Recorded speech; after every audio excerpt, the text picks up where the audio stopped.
All right, so you've made the big move to Canada. First off, welcome. Now let's talk about something that's probably on your to-do list, filing your very first Canadian tax return. If you're looking at all the forms and rules for the first time, it can feel, well, a little intimidating, right? There are new terms, new regulations, and it's not always obvious where you should even begin. But hey, don't sweat it. We're going to cut right through all that confusion. In this explainer, we'll walk you through the most important things you need to know, one step at a time. Okay, first things first, let's talk about what you actually need to report to the government, because it's not just about the money you're earning here in Canada. This is a really fundamental concept for Canadian taxes. The second you become a resident for tax purposes, the Canada Revenue Agency, that's the CRA, expects you to report your world income. That means money from any job, any investment, any source from anywhere on the globe. But, and this is key, it's only for the part of the year that you are actually living in Canada. Next up is a concept that sounds way more complicated than it is. It's called deemed disposition. Here's the gist. The CRA basically pretends that on the day you arrived, you sold all your major assets, like stocks or valuable artwork, and then immediately bought them back at their current market price. This sets a new official starting value or cost base for those items within the Canadian tax system. And that's exactly why that deemed disposition rule matters so much. You have to keep a record of the fair market value of these kinds of items on your arrival date. That way, if you ever sell them in the future, you'll only pay capital gains tax on the profit they made after you moved to Canada, not on any of the value they gained before. Okay, now for the good stuff. Tax credits. These are fantastic because they directly lower the amount of tax you owe. But as you might have guessed, there are some specific rules for newcomers.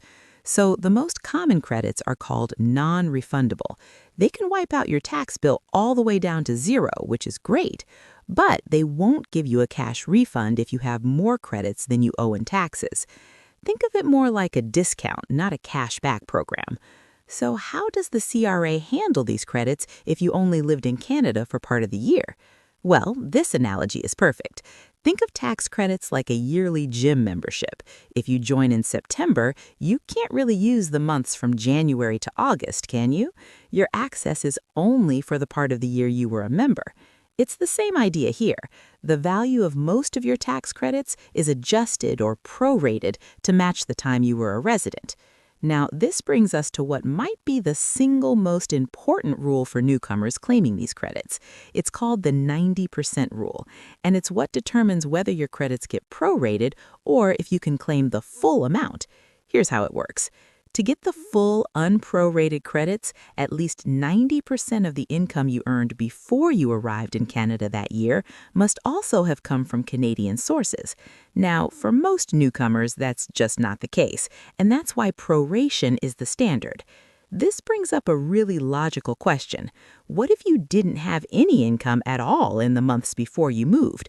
For a long time, the answer was pretty simple, but the CRA has recently changed how it looks at this. You really need to pay close attention to this. Tax experts are pointing out a massive shift. If you had zero income before you arrived, you now officially fail the 90% rule. This is a huge change from the way things were, and it has a direct impact on your first tax return. Let's just look at this side by side. It used to be that having zero income meant you could claim the full 100% unprorated credits. Simple.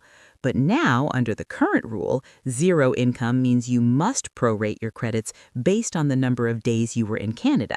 It's a big difference. So what does this proration actually look like in practice? Let's run through a quick example to make it real. The formula itself is pretty simple, actually. It's all about the number of days. You just take the number of days you were a resident of Canada and divide it by 365. Let's imagine you arrived on May 6th. That means you were a resident for 240 days that year. You divide 240 by 365 to get your proration factor. Then you just multiply that factor by the full credit amount, like the basic personal amount, which is a credit that every resident gets. And there you have it. Instead of claiming the full credit, your prorated basic personal amount in this scenario would be $10,605.37. And this same logic applies to many of the other key tax credits as well.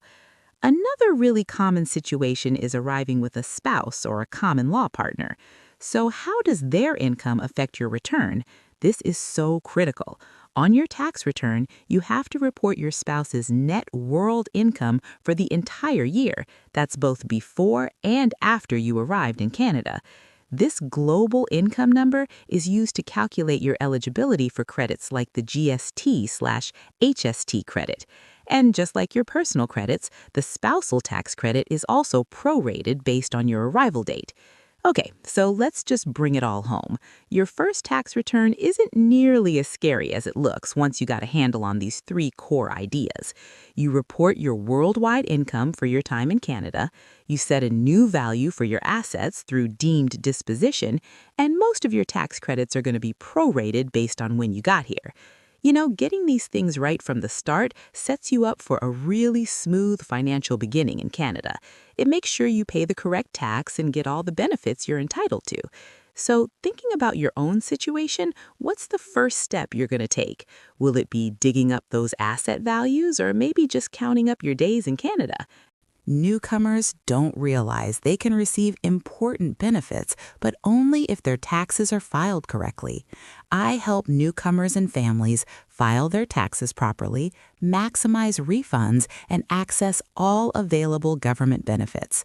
Call or text 289-499-7663. 20% off first-time filing.